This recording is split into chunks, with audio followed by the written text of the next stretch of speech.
My Lords, may I too add my congratulations and appreciation to Baroness Foster for securing this important debate and for her comprehensive and moving survey and speech. It's also a pleasure to follow the noble Lord Lord Carey and pay tribute to his considerable expertise in this area over many years. And I'm also grateful to my colleague, the Bishop of Winchester, formerly the Bishop of Truro, for a briefing in advance of this debate. He's not able to be present, but I know he will follow deliberations closely. As Baroness Foster set out so eloquently, the beginning of Holy Week is a fitting time to remember the persecution of Christians across the world and the costs of faith. This persecution has been evident since the very beginning of the Church.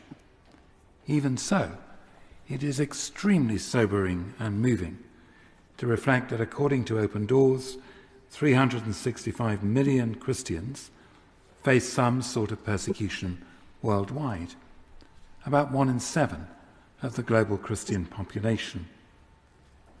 I also note with the other noble lords the disproportionate consequences and costs for women and girls. And so we pay tribute today to the courage and perseverance of persecuted Christians and in turn appreciate the freedom of belief which is a feature of our own democracy. As the historian Tom Holland has argued recently in his powerful book Dominion, many of the core values of our society can be traced directly to our Christian heritage and need to be sustained by that Christian heritage now.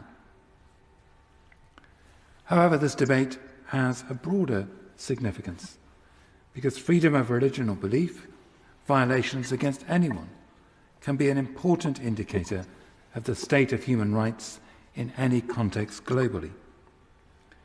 As the former UN Special Rapporteur on freedom of religion and belief, Heiner Bielefeld, says, freedom of religion or belief has rightly been termed a gateway to other freedoms, including freedom of expression and freedom of peaceful assembly and association. An approach that guarantees freedom of religion and belief for all, as advocated by the Truro Review, is the best way of addressing Christian persecution for two important reasons. First, singling out Christians inevitably others them, increasing their vulnerability.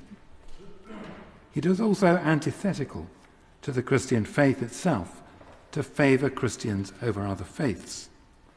Christianity puts no limit to its definitions of who is our neighbour. So it is wrong to argue for special treatment of persecuted Christians theologically.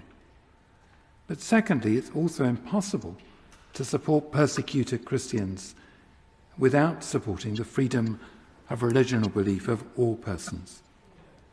This is because freedom of religion and belief is intertwined with other human rights and a matter of legally binding international human rights obligations. And also we need to note and acknowledge in this debate that we have seen a regrettable increase in Islamophobia and anti-Semitism in the United Kingdom since the terrible October the 7th attacks and the devastating conflict in Gaza. The work of faith leaders building bridges and strong relationships and understanding locally has been a vital part of the local response to events in Israel and Gaza, in my own city and county, and across the country. Religious freedom and tolerance needs to be nurtured and guarded nationally and locally. And it is important to do that in our own country as across the world. The two go together. The library briefing provides some estimates on the numbers of Christians persecuted globally.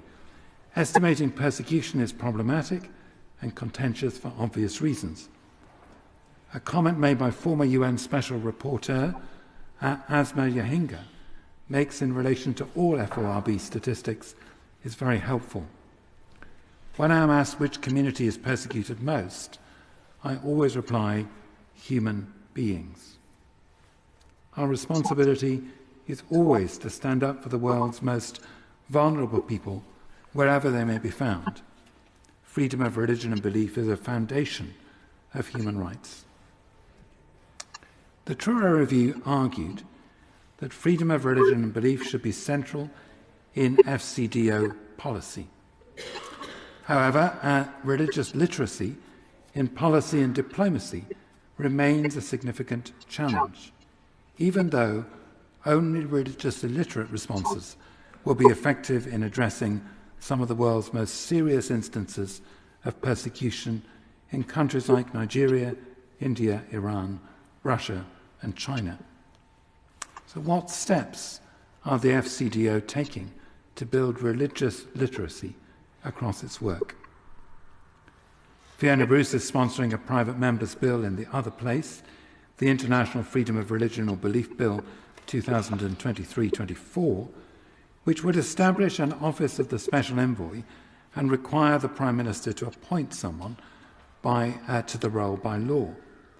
I very much hope this House will play its part in supporting the private member's bill to establish the Special Envoy post in law when my colleague, the Bishop of Winchester, brings it to the House in due course. So finally, can I invite both the Minister and the opposition leads to tell this House what future strategies they intend to have in place to continue or enhance the role of the Special Envoy for Freedom of Religion and Belief and support persecuted Christians globally.